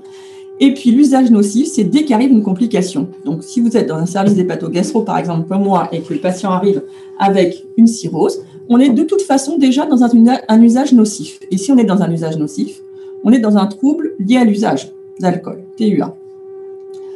Au maximum, vous pouvez être dépendant, c'est-à-dire que vous pouvez perdre le contrôle de la consommation et le premier verre va entraîner les autres de façon un peu systématique. Et au maximum de la dépendance, vous avez la dépendance physique. Et alors là, c'est même plus un besoin ou une envie d'alcool le matin pour pouvoir tenir la journée. C'est que si vous ne consommez pas, vous allez avoir des signes physiques très désagréables qui vont vous contraindre à consommer, même si vous n'en avez pas le désir, qui sont les nausées, les vomissements matinaux, les tremblements des extrémités, des sueurs, souvent nocturnes. Et puis, il peut y avoir jusqu'à un délirium, c'est quand on a des hallucinations, ou des crises convulsives généralisées. Ça, c'est le maximum de la dépendance. Donc, voici comment on évalue le mésusage d'alcool. Ensuite, la nocivité de l'alcool elle-même. Il y a des risques immédiats, dont on va parler tout de suite, et des risques retardés, dont on parle après. Les risques immédiats, c'est de l'ivresse au coma éthylique. Donc, il y a des effets sur le comportement, comme vous le savez, des accidents de la voie publique, des accidents domestiques, c'est-à-dire on va tomber d'un escabeau, on va renverser une casserole d'eau bouillante, des violences à autrui ou bien des violences subies, et ça, je ne l'ai pas noté, mais j'aurais dû le noter à côté de violences à autrui. Dans 30% des cas de violence, l'agresseur avait consommé de l'alcool. Dans 30%, la personne agressée avait consommé de l'alcool. Ça veut dire que quand on a consommé beaucoup d'alcool, on est moins apte à se défendre. Des suicides, parce qu'il peut y avoir des passages à l'acte, ça favorise le passage à l'acte chez des personnes qui ont des problèmes psychiatriques associés, ou bien des comas, on en parle, effectivement, plus particulièrement chez les jeunes. Ça vous concerne parce qu'il y a un pas entre l'ivresse et le coma. Alors, professeur Moustache explique très bien les choses concernant l'alcool et je vous engage à aller regarder son petit documentaire sur le net. Effectivement, au début, on consomme de l'alcool, on se détend, on se fait des petites blagues, on rigole un peu facilement, on rit un peu bête, il y a de la désinhibition, de la confiance en soi. Et puis, dans un deuxième temps, il y a une agressivité éventuelle et puis des insultes éventuellement. Une désorganisation motrice, effectivement, c'est quand on n'arrive plus à marcher ou à prendre son vélo pour rentrer. Et puis, on peut aller jusqu'au coma éthylique. Donc, c'est une façon assez plaisante de présenter ça, mais c'est quand même très juste. Alors ça, c'est les risques immédiats. Pour ce qui concerne les risques retardés, c'est les risques chroniques, c'est-à-dire c'est la consommation d'alcool à moyen, long terme. Donc sur la santé mentale, puisque comme vous disait Mireille, la santé, c'est pas seulement l'état, le fonctionnement du corps, mais c'est aussi la santé mentale et le bien-être comportemental et le fait d'être inséré socialement, d'avoir un travail, etc. Donc il y a des problèmes sur la santé mentale et des problèmes somatiques. Aujourd'hui, je ne vais pas aborder la question des problèmes sociaux liés à l'alcool parce que c'est un très très vaste sujet et vous aurez certainement ces informations en cours en addictologie dans les années suivantes. Mais bien entendu, il découle des problèmes de santé mentale et somatique. Donc, on va un petit peu les développer dans la deuxième partie. Alors, pour commencer, je voulais vous parler quand même du French Paradox. C'était un mythe. Qui était une idée, alors peut-être que maintenant vous êtes jeune et vous n'avez pas cette idée-là, mais nous, on a vraiment été bercés dans cette idée qui date de 1991, voilà, quand j'ai commencé mes études de médecine. C'est une consommation modérée d'alcool, de vin en particulier, pas de n'importe quel alcool, d'un verre par jour, serait bonne pour la santé, parce qu'il y avait une fameuse courbe en J qui montrait qu'en dessous d'un verre par jour, on avait une mortalité un petit peu plus élevée que quand on avait une consommation d'un verre ou deux. En fait, c'est une idée qui après s'est diffusée dans les médias, qui a été largement diffusée par les lobbies alcooliers, vinicoles en particulier en France, et qui a été remise en cause assez récemment. Donc il y a une étude, très très grande étude de 2018 du Lancet, qui a étudié 28 millions de personnes dans 200 pays. Donc vous voyez, je crois qu'il n'y a pas beaucoup de discussions à ce sujet, qui ont mobilisé 1800 chercheurs et qui a duré 25 ans, avec des conclusions qui sont indiscutables. Un seul verre par jour suffit à augmenter le risque de développer l'un des 23 problèmes de santé associés à l'alcool. D'autre part, il n'existe pas d'effet protecteur à faible dose et l'augmentation des risques est faible à un verre par jour, mais elle augmente ensuite rapidement. Et si vous avez envie de lire facilement cet intérêt sur le French Paradox qui traîne aussi beaucoup chez les cardiologues, vous pouvez lire très facilement sur le site de l'AMPA, ou France Addiction maintenant. Une histoire, c'est en français, c'est assez facile à lire, assez amusant, c'est intéressant. Puis si vous avez beaucoup de courage, vous pouvez lire aussi l'étude du Lancet. En fait, c'est probablement des biais avec des personnes qui ne consommaient pas d'alcool du tout, qui étaient des anciens consommateurs, donc des personnes qui avaient une abstinence secondaire, ou des personnes qui avaient un problème de santé, c'est pour ça qu'ils ne buvaient pas d'alcool. Et ça explique pourquoi ces personnes qui ne consomment pas du tout d'alcool avaient peut-être une morbimortalité un petit peu plus élevée. Donc ça, c'est très important. Vous saurez répondre maintenant à vos collègues cardiologues. Alors, quels sont les mécanismes de toxicité de l'alcool ? Alors déjà, il faut savoir qu'il y a une grande inégalité selon les individus, et vous savez très bien qu'il y a des personnes qui consomment beaucoup d'alcool toute leur vie et qui n'ont pas de cirrhose, c'est très injuste, et puis d'autres qui vont avoir une cirrhose à 45, 50, 55 ans. Alors il y a des facteurs génétiques, ça c'est sûr, qui participent en particulier au métabolisme hépatique de l'alcool. Et donc le métabolisme hépatique, c'est-à-dire la destruction, entre guillemets, la transformation de l'alcool au niveau du foie, elle se fait à une vitesse très variable. Vous voyez, c'est un facteur de 1 à 40 selon la génétique. Et pas seulement selon la génétique, selon son habitude aussi à consommer de l'alcool. Alors, l'alcool est transformé essentiellement par l'alcool déshydrogénase, ADH, qui se trouve dans le foie, mais également par le système méose qui est inductible, au niveau du foie également.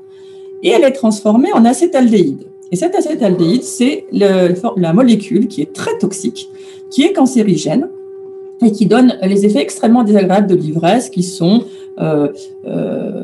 l'hyperémie conjonctivale, les nausées, le mal à la tête, etc.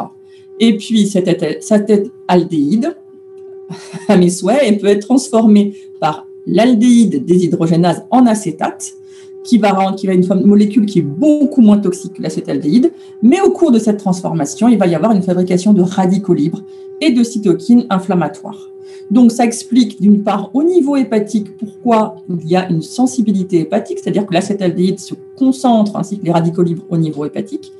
Mais il faut savoir également que ces enzymes, ADH et ALDH, elles sont présentes également dans les glandes salivaires et dans les muqueuses digestives. Et ça peut vous expliquer pour quelles raisons il y a un risque beaucoup plus important de cancer des voies aérodigestives supérieures et du côlon quand on a une consommation d'alcool chronique et excessive.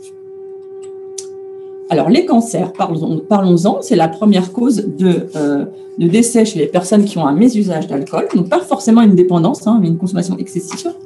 Ce sont essentiellement, comme je vous le disais, les cancers ORL et stomatologiques qui sont de type épidermoïde et les cancers de l'œsophage, donc les cancers des voies aérodigestives supérieures qui sont en cause. Mais il y a également des carcinomes hépatocellulaires en cas de cirrhose, ce sont des cancers primitifs du foie. Et il y a aussi une augmentation à la fois du cancer du côlon, là pour le coup c'est un adénocarcinome, et du cancer du sein, même à des doses d'alcool faibles. Et n'oubliez pas que le tabac est un énorme cofacteur des cancers des voies aérodigestives supérieures. C'est très important. Les causes cardiovasculaires, 10 000 décès par an, eh bien, hypertension artérielle, accident vasculaire cérébral, arythmie, donc il y a beaucoup de décès brutaux chez des personnes qui sont en mésusage d'alcool ou qui sont dépendantes de l'alcool. Et en fait, c'est probablement des fibrillations sur arythmie. Mais pour décéder, ce sont des fibrillations plutôt ventriculaires. Enfin, il y a des problèmes d'arythmie. Et puis, il peut y avoir au long cours des cardiopathies dilatées avec de l'insuffisance cardiaque chronique. La seule cas où il peut y avoir une très faible efficacité de l'alcool, c'est une faible dose d'alcool chez les femmes de moins de 60 ans qui pourrait les protéger de l'infarctus du myocarde. C'est le résultat de l'étude dont je vous parlais tout à l'heure du Lancet. Donc, ce n'est pas suffisant pour conseiller aux gens de consommer. Alors, du point de vue hépato-gastro, il y a bien entendu le foie. Vous savez, bon, c'est mon topic, donc j'aime bien vous en parler. Et ne prenez pas d'artichaut, qui est l'apéritif ami du foie. Tant qu'il n'y a pas d'alcool, ça va. S'il y a de l'alcool dedans, ce sera très mauvais, quoi qu'il arrive. 6 000 décès par an. En sachant que la consommation d'alcool, si elle diminue de façon parallèle à la mortalité par cirrhose. Et ça, c'est ce qu'on constate depuis 1970. Vous pouvez le remarquer ici. La consommation d'alcool en France a diminué, ainsi que la mortalité par cirrhose. Et si on regarde plus précisément, en France, vous voyez, ce sont les consommations de vin qui ont beaucoup diminué, alors que la consommation de bière et d'alcool, alors alcool dans le sens spiritueux, alcool fort, est à peu près stable. Et donc, c'est ce qui pose énormément de problèmes aux lobbies alcooliers. C'est pour ça qu'ils font une publicité intensive. Donc, on ne parlera pas encore aujourd'hui parce qu'on n'a pas le temps, malheureusement. Mais regardez, c'est très intéressant. Vous aurez beaucoup d'informations sur le site de l'AMPA. C'est un problème pour les alcooliers et les lobbies vinicoles. Alors, il faut savoir également qu'il y a un rôle aggravant d'une comorbidité hépatique. Alors, je m'explique parce que c'est des termes un petit peu barbares. Ça veut dire que finalement, si vous avez 2 maladies du foie, ou 2 problèmes au niveau du foie, ça ne va pas s'ajouter, mais ça va se multiplier. Ça va être un phénomène important au niveau du foie. Si vous avez par exemple une hépatite virale C, qui donne très peu de symptômes, et donc vous n'êtes pas au courant, ou vous le savez, mais on ne vous l'a jamais traité, ou bien si vous avez ce qu'on appelle un syndrome dysmétabolique, ou un foie gras, c'est une dyslipidémie, plutôt sur les triglycérides, le diabète, une hypertension artérielle ou un surpoids, vous pouvez avoir des problèmes de santé beaucoup plus importants. Et ça, vous allez le voir, c'est très fréquent en Europe de l'Ouest parce qu'on mange trop et on boit trop. Donc souvent, les cirrhoses, c'est des cirrhoses mixtes qui associent le syndrome dysmétabolique ou NAFLD à la consommation d'alcool excessif. Donc attention aux comorbidités. Alors, je vous montre comment ça se passe au niveau hépatique. Au départ, on a de la graisse dans le foie. Le terme, c'est stéatose. Vous faites de la napate en 2e année, donc vous connaissez ça très bien. Et vous voyez qu'il y a des vacuoles de graisse, des vacuoles lipidiques au niveau du foie. Ensuite, dans un 2e temps, cette stéatose, à force d'inflammation, va aboutir à la fibrose. C'est donc des fibres de collagène qui sont ici, que vous voyez. Et puis, si on continue de consommer de l'alcool, on peut aller jusqu'à la cirrhose. C'est quand les fibres forment des ponts de manière à faire des nodules hépatiques. Et on peut ensuite soit avoir un cancer du foie, soit décompenser sous la forme d'une hémorragie digestive, par exemple, ou de l'ascite. Et donc, tout au long de cette évolution, à n'importe quel moment, vous pouvez avoir une hépatite alcoolique aiguë sévère qui est une infiltration de polynucléaires neutrophiles et de lymphocytes dans le foie et qui vont aggraver la situation hépatique. Alors, il y a probablement un rôle de microbiote intestinal dans cette situation, mais ça, c'est encore en cours d'exploration, mais c'est très probable que les bactéries qui sont dans l'intestin ne sont pas les mêmes quand on a une consommation chronique d'alcool, et puis il y a une perméabilité membranaire importante de l'intestin. Donc, ça aggrave les choses.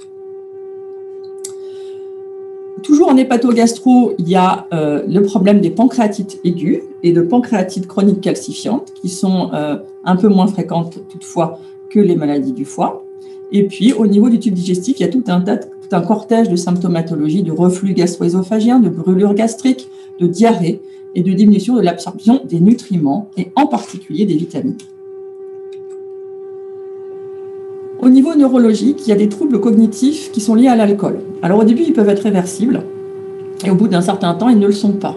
Et ces troubles cognitifs, ils ont un rôle extrêmement important dans la rechute, dans la reconsommation ou dans la difficulté à arrêter l'alcool et dans les conséquences socio-professionnelles. Donc il y a des maladies dont je vous ai mis le nom, vous apprendrez dans les années qui viennent.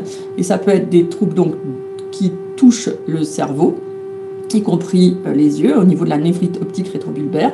Il peut y avoir des crises d'épilepsie, de sevrage ou lors d'ivresse. Et puis, il y a une atteinte des nerfs périphériques, qui est une toxicité directe de l'alcool avec des douleurs ou une gêne dans les pieds et les chevilles. Au niveau dermatologique, l'alcool n'est pas la cause unique, mais une un facteur aggravant du psoriasis, qui sont ces plaques qui sont sur les coudes, généralement les genoux, le front. Et puis, au niveau de la rosacée, c'est une atteinte de la peau au niveau du visage qui peut, au maximum, donner le fameux rhinophyma, espèce de nez en forme de fraise, qu'on voit beaucoup moins qu'autrefois, mais qui existe toujours. Au niveau de la grossesse, la interdiction formelle de consommer de l'alcool pendant la grossesse parce que le cerveau du fœtus, il est complètement immature, il est en train de se fabriquer des neurones, donc il ne faut surtout pas aller l'abîmer avec de l'alcool. Et surtout, le foie du fœtus est très immature lui aussi et ne sait pas métaboliser l'alcool. Comme il y a un circuit fermé entre le sang qui arrive par le cordon ombilical directement au niveau du foie qui est immature, le bébé va ensuite uriner et l'alcool va ressortir de façon quasiment inchangée au niveau d'urine dans le liquide amniotique. Et comme vous le savez, le bébé avale le liquide amniotique et finalement, il va se réalcooliser. Ça veut dire qu'en fait, quand la maman va boire un verre, je donne un ordre de grandeur, c'est comme si le bébé en buvait 10. Parce qu'en fait, le foie ne métabolise pas l'alcool et le rein ne peut pas éliminer à l'extérieur l'alcool qui pourrait rester au niveau des urines. Et donc, il peut y avoir des embryofétopathies, et en particulier un syndrome d'alcoolisation fœtale, d'une part, avec des troubles d'apprentissage, et puis un fort risque de dépendance à l'âge adulte. Donc, alcool égale 0, grossesse égale 0 alcool. Enfin, le syndrome de sevrage et l'alcoolodépendance. L'alcoolodépendance et le syndrome de sevrage, c'est un état de manque physique, psychique, comportemental après arrêt de l'alcool. Et ça, c'est quand on a une dépendance déjà bien implantée. Donc, c'est des troubles qui sont résolutifs, que vous avez certainement vus plusieurs fois dans Tintin et ailleurs. C'est des troubles qui sont subjectifs, avec une anxiété, une agitation, une insomnie, et puis des troubles neurovégétatifs. Vous avez des sueurs, des tremblements, une tachycardie, une hypertension artérielle, et parfois des nausées, vomissements. Et si on ne traite pas à temps avec un traitement par médicament qui s'appelle les benzodiazépines, le Valium, on peut arriver jusqu'à des signes confusionnels, des hallucinations, et c'est là qu'on va parler de délirium tremens, c'est quand il y a des hallucinations, des convulsions, comme des crises d'épilepsie, et éventuellement une hyperthermie et une déshydratation. Enfin, au niveau de la santé mentale, il faut savoir que l'alcool déprime beaucoup. Déprime au niveau au niveau de la psychiatrie. 80% des syndromes dépressifs sont résolutifs après 15 jours de sevrage. Ça veut dire qu'avant de donner un traitement antidépresseur, on va attendre un petit peu après le sevrage. Alors, ça veut dire aussi qu'il y a 20% des personnes qui ont une dépression associée à leur consommation d'alcool. Et ça, c'est avec l'expérience, le temps et le travail qu'on fait avec les patients qu'on arrive à résoudre un petit peu ça. Et souvent, on se fait aider par un psychiatre. Puis, bien entendu, ça va aggraver une autre problème psychiatrique. Donc, les personnes qui sont borderline, qui sont un peu psychopathes, des personnes qui sont anxieuses, des personnes qui sont bipolaires, déprimées ou qui ont des psychoses vont être aggravées généralement par la consommation chronique d'alcool. Donc, voici un petit résumé de ce que je vous ai montré sur les différents organes ou systèmes qui sont touchés par l'alcool. Donc, je vous donne enfin donc pour résumer la situation, si vous décidez de boire de l'alcool, c'est 2 verres par jour, c'est pas tous les jours. Voilà. J'arrive à la fin de mon diaporama et je peux répondre à vos questions. Alors, je vois qu'il y a plein de questions. Alors, j'ai pas pu répondre aux questions au fur et à mesure parce que je ne les ai pas vues, parce que j'étais... Donc, désolée pour le bruit de fond, j'ai pas du tout... j'ai tout rebranché. Bon, bref. Alors, qu'est-ce que c'est qu'un planteur? Oui, c'est un type de cocktail, un planteur. C'est du rhum avec du jus de fruits. Voilà, je crois que Jonathan a répondu à tout le monde. La consommation immédiate peut induire des raptus suicidaires. Je ne comprends pas la question. Oui, ça veut dire qu'effectivement, chez quelqu'un qui a un problème de santé mentale, de dépression, la consommation d'alcool va pouvoir éventuellement permettre le passage à l'acte.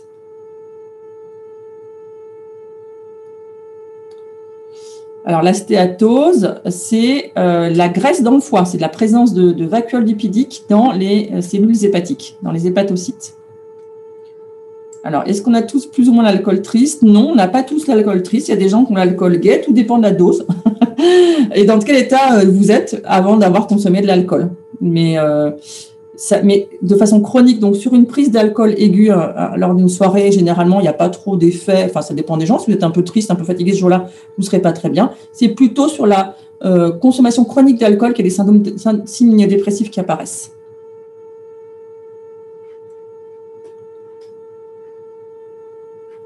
Est-ce que vous avez d'autres questions?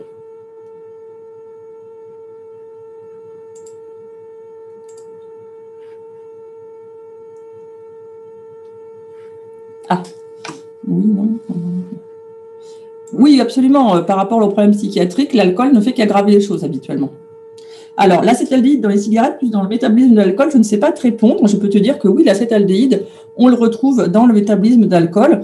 Et effectivement, il faudrait demander au docteur Matra, peut-être, ou au docteur Schlemmer, si l'acétaldéhyde se retrouve aussi dans les cigarettes. C'est probablement ça qui est très toxique au niveau des muqueuses digestives et bronchopulmonaires. Et c'est un toxique. Madame, je peux poser une question à l'oral? Oui, allez-y. Oui. Comment on fait si un patient est traité, par exemple, pour une cirrhose à l'hôpital, mais qu'il est en syndrome de sevrage? On ne peut pas lui donner de l'alcool, mais s'il a un syndrome important de sevrage, on fait comment? On lui donne des benzodiazépines, on lui donne du Valium. C'est le traitement du syndrome de sevrage d'alcool. C'est une hyperhydratation avec des benzodiazépines, du Valium. Et quand il y a une cirrhose, on fait quand même attention à la dose de Valium qu'on donne, parce que quand on a une cirrhose, on peut avoir une insuffisance hépatique et on peut avoir du mal à métaboliser le Valium lui-même. Donc, c'est une situation qui est un petit peu particulière, un peu difficile, mais qu'on a l'habitude de traiter dans les services d'hépatogastro. On ne donne pas d'alcool à l'hôpital parce que on considère que pourtant ça se fait des fois encore dans les services d'orthopédie, ça se faisait quand j'étais externe ou interne, et j'ai vu dans certains cas ici aussi très récemment, mais on ne doit pas donner d'alcool à l'hôpital, c'est toxique, on traite le syndrome de sevrage. D'accord, et pour toutes les dépendances comme ça, donc pour le tabac aussi, on a un substitut? On ne donne pas de tabac.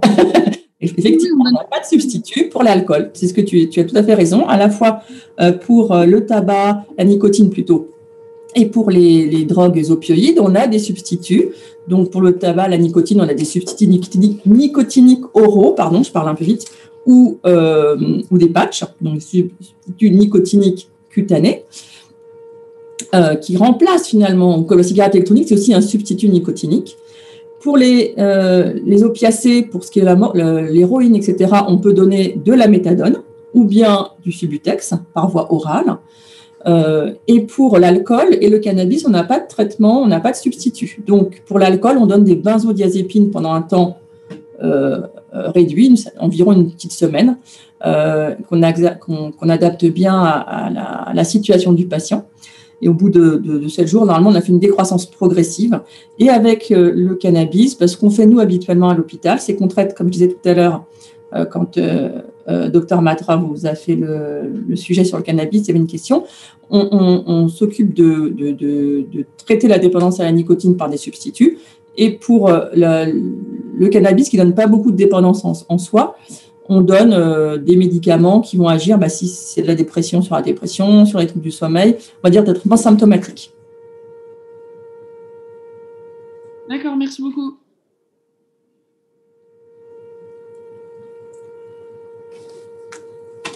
Avez-vous d'autres questions?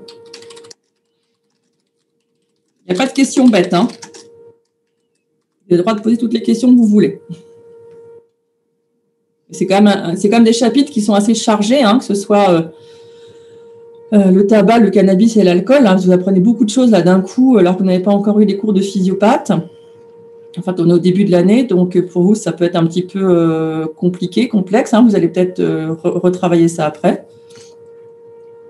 Alors, pour les femmes enceintes, il y a pas beaucoup, il y en a, mais il n'y a pas beaucoup de femmes enceintes qui ont une dépendance physique. Parce qu'en fait, chez les femmes enceintes, globalement, c'est les femmes qui ont moins de 45 ans, il peut y avoir une dépendance physique, mais ce n'est pas très fréquent. Et on peut tout à fait donner des benzodiazépines, du Valium dans cette situation, parce que finalement, on fait, comme d'habitude, la balance entre le bénéfice pour le patiente et pour le bébé et le risque que l'on prend. Donc ça, c'est une discussion qu'on va avoir avec les gynécos et avec le réanimateur en pédiatrie. Donc ça, c'est vraiment hyper spécifique. Tu vois, si tu as un patient comme ça, il faut vraiment faire un staff, en discuter avec l'obstétricien et le pédiatre. Et la dictologue, si possible.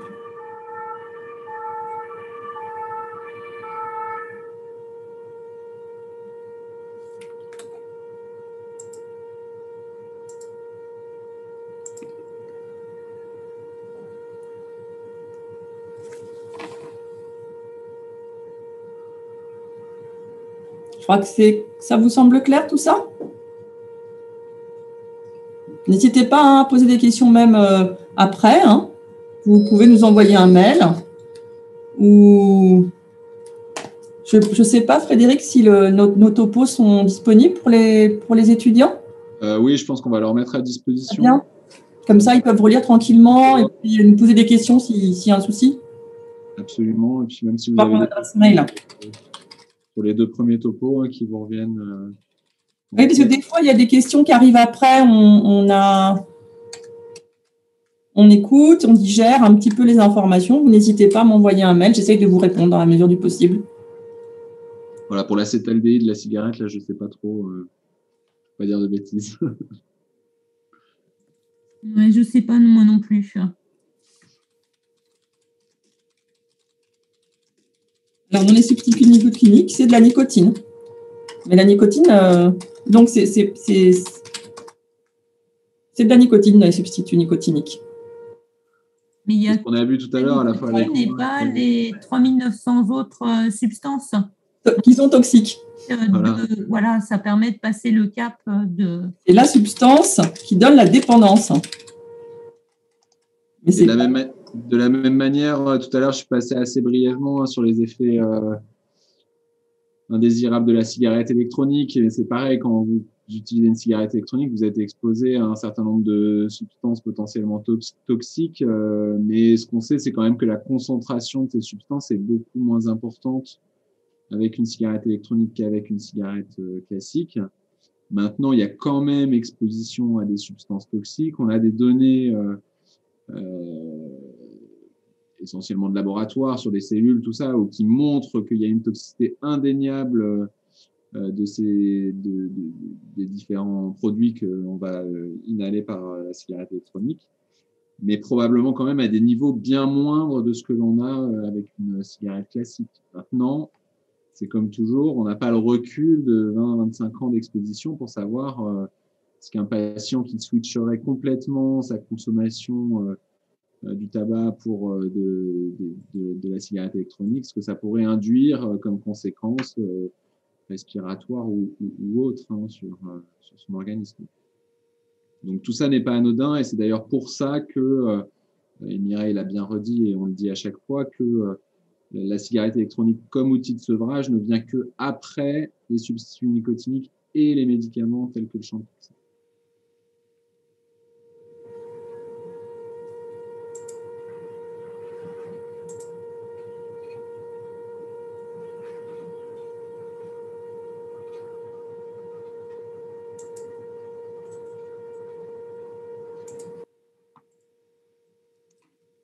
Bon, je pense qu'on a commencé à avoir fait le tour des questions. Merci à tous donc pour votre présence, pour vos questions. Merci encore à Mireille et à Camille pour leur participation. Avec plaisir. On est effectivement tous les 3 disponibles si vous aviez d'autres questions. Et puis, à travers les prochains ateliers, on réabordera tous ces points de manière un petit peu plus pratique dans le cadre du service sanitaire. Donc, n'hésitez pas à revenir vers nous. Si vous avez des questions, on va transmettre aux responsables du service sanitaire nos diaporamas pour que vous puissiez y avoir accès. Bon, merci à tous. Au revoir. Merci de votre attention. Bonne fin de journée à tous. Au revoir. Au revoir.